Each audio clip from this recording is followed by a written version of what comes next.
Thank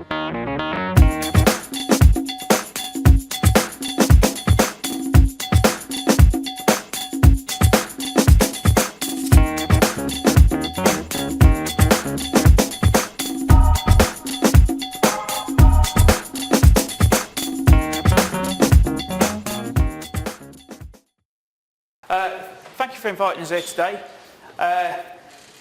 In a land of big-brained intellectual giants, I've got a feeling I might be the QGIS village idiot, but please bear with us.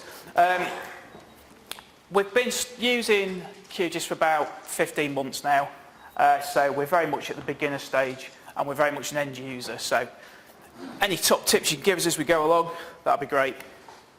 So who are we and what do we do? Basically, we are a small ecological consultancy based in Aberlour. We've got projects across Scotland, Islay, Moray Coast, Angus, Perthshire, and we deal with mostly upland and island ecology. We've got mostly with plants and habitats. Last resort is always to put some nice photos up if you don't know what you're talking about, so there'll be a few of those. Birds, butterflies and mammals. So we do various types of survey, and where possible we're trying to use technology to help us with those. So in terms of what we're actually trying to use it for, and this is, as I say, we're quite limited at the moment, but we will try and expand that. So we use it for creating habitat maps. I'll go through some of these afterwards. Blank survey sheets, we try and make a standard sheet so that all our field team record things in the same way. We've got data management plans and then presenting results. At this point I should declare that we do get a grown-up to help us with the actual mapping. So Amy over there from Corda Forestry helps us, and she's infinitely patient and does help us a lot. So if you see any really good maps on here, they're probably hers. Anything that's a bit rough around the edges, probably mine. In terms of habitat mapping, we have several projects that require us to map 50, 60, 80 square kilometres of habitat. So trying to get that there represented as a nice flat map has its issues. The problems are sort of manifold. For a start, how do we record it? So we can send people out with a bit of paper and they can roughly draw as they're going around where little habitat plots are. Or for example, see this little bit of forestry here, we could get somebody to walk around the edge of that with a GPS and get an idea of where that is. And from that, we then try and create some maps. There's also issues that are more ecological in the way two habitats don't necessarily stop one next to the other. You get what's known as an ecotone, where the two habitats blend together. And so trying to decide where you're going to make your outline is a little bit hit and miss. So assuming that our ecologists have wandered around and got this data for us, we get maps like this. Thank you, Amy. And the idea being that we can then show different habitat types. Because a lot of the projects we do, they have a very specific way they want us to report our data. So we have to work within that constraint, that framework.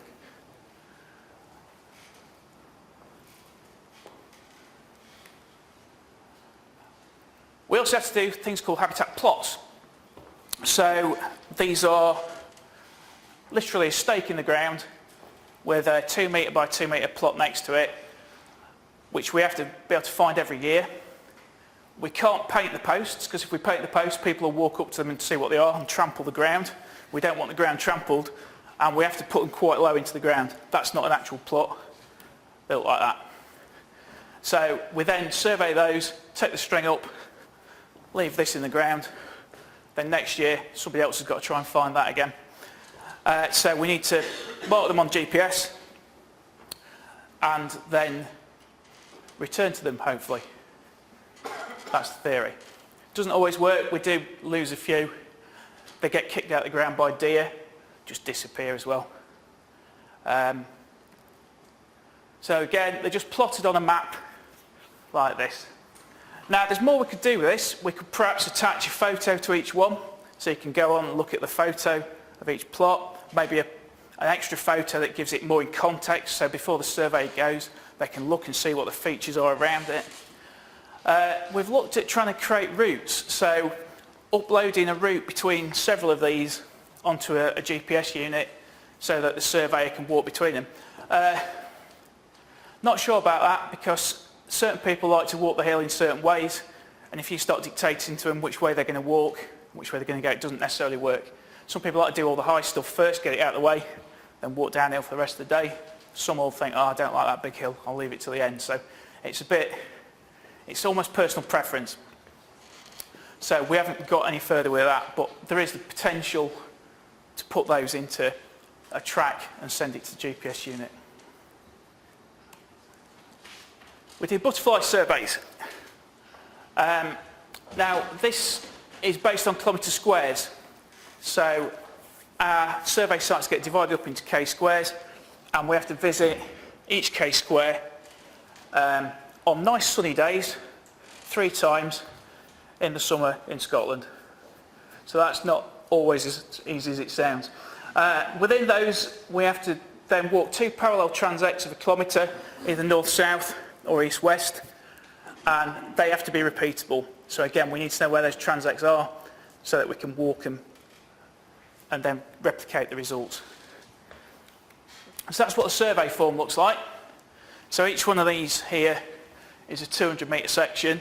So the first 5 take you the kilometre out, the first 5 take the kilometre back again, and we record what we see.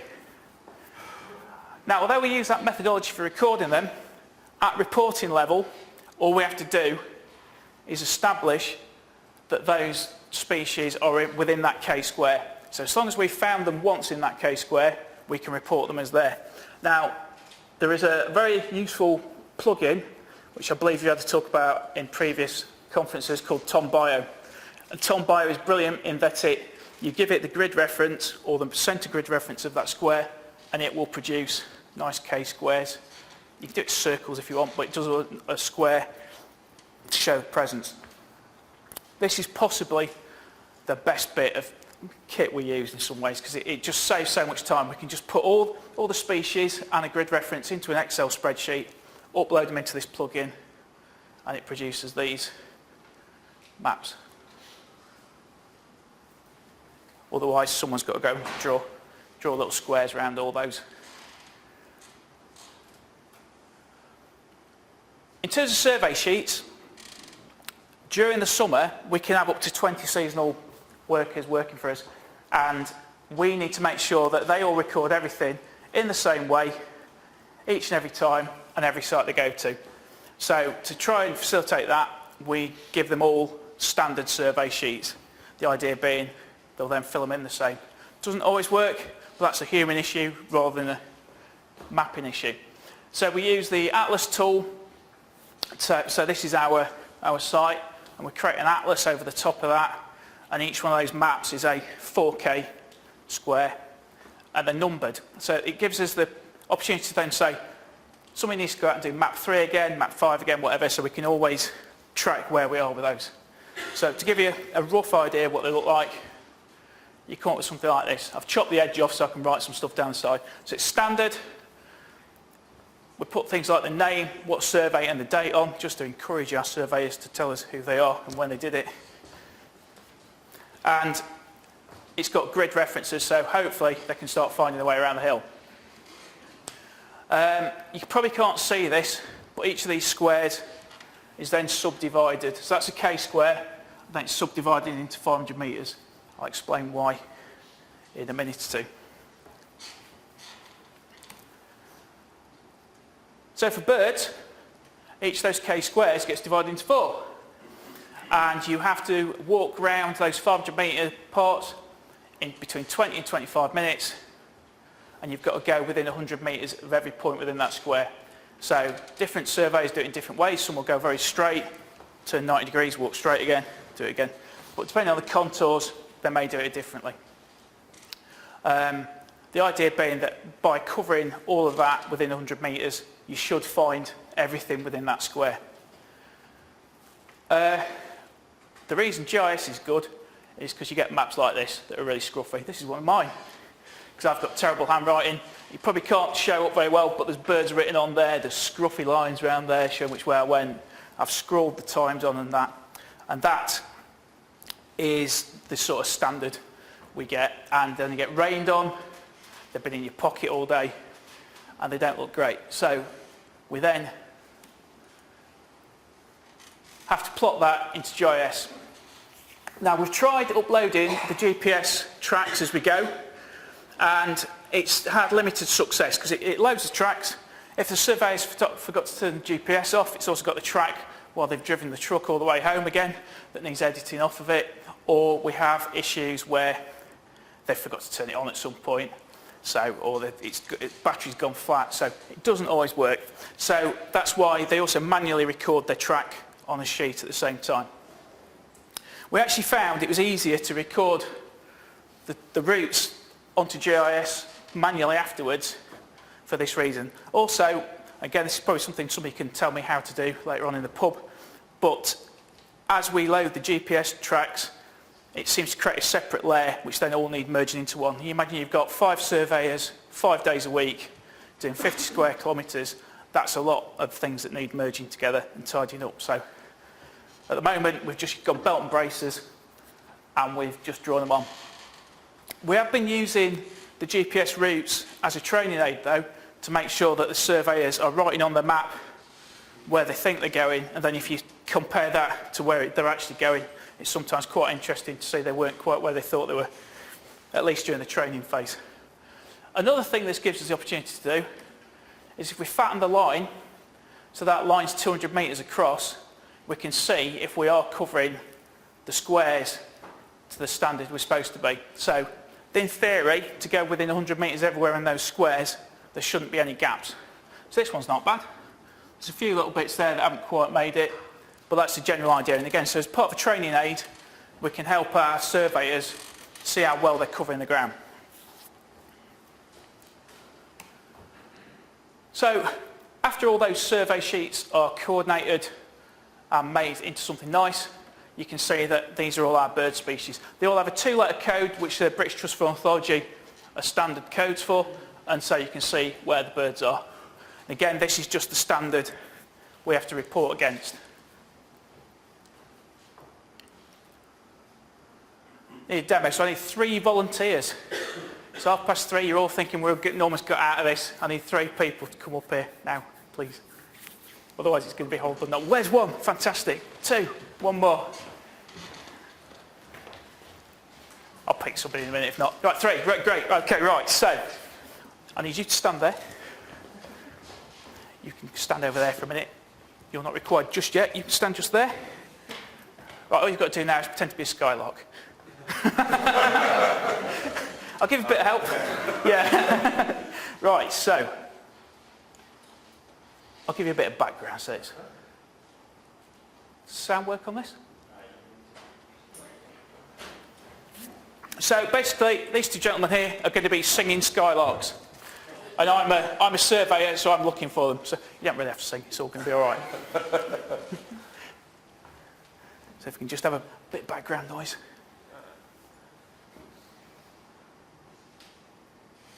There we are. It's a lovely summer's day in the Scottish uplands. These 2 guys are singing away. I'm doing my first survey. I'm looking for these 2. I've come into my square. I write them down. So, stay there. Don't run away. So that's what they look like, as you can tell. And then I write on my sheet that. So this guy's here. This one's here, singing away. All right, all going well so far. I come back 2 or 3 weeks later. You can stand there now, next to him. And they're singing away again. So, what have I got now? Well, I've got this. So there's 2 Skylocks together now. What's happened here is, typical blokes, they didn't like the way it was all going before, so they've come and sang right next to each other now, just to sort of, it's a bit of a standoff. So they're a bit of a showing off thing going on now. That's it. Getting into it now, aren't they? So, right, so that's round 2. So I've now drawn them again on my map as next to each other. I come back again about 3 weeks later, 2 weeks later, and you, sir, have disappeared. You've gone right over there.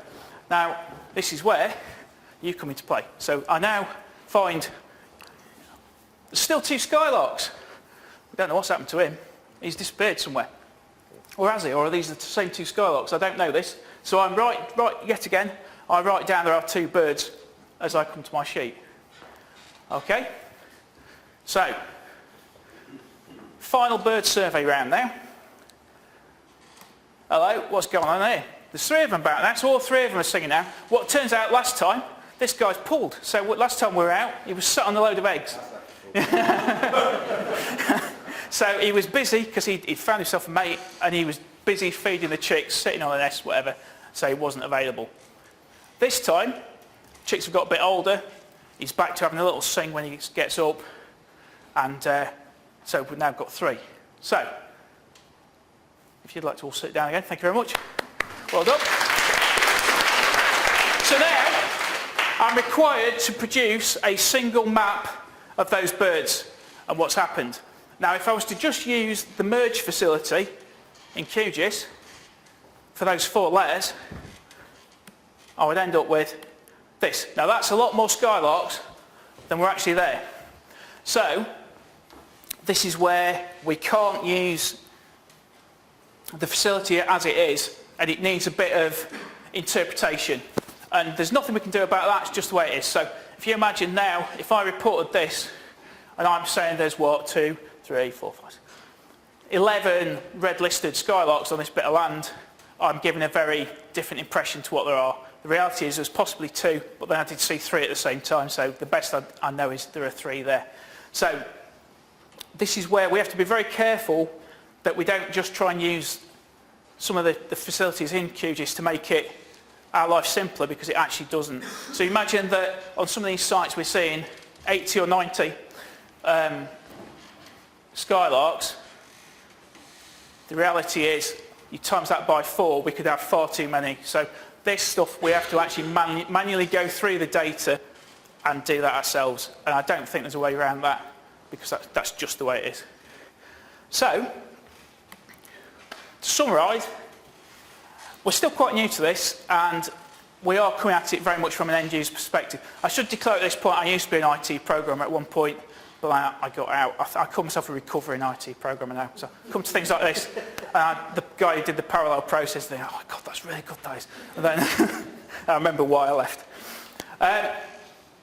But knowing how this all works helps us tailor our field work. So now we're getting the surveyors to record more information so we can put it into the attributes table, so that when we're doing that thing on the last screen where we're trying to work out what the birds were doing, it helps us as an individual later on try and work out which birds were different and which were the same species. As I think the forestry guy said, if you put rubbish in, you'll get rubbish out. So it's important that we do try and make our recording process in the field better. I think we'll stick with doing it on paper, because if we start trying to use tablets and things and we fall in a blanket bog somewhere, they're expensive. Sheet of paper, not so much. So, and we have found that QGIS is an excellent tool for reporting what we're doing, especially when we get a grown-up to help us with it, like Amy. And if you've got any questions, I'll be happy to try and answer them or send them somewhere else. Thank you.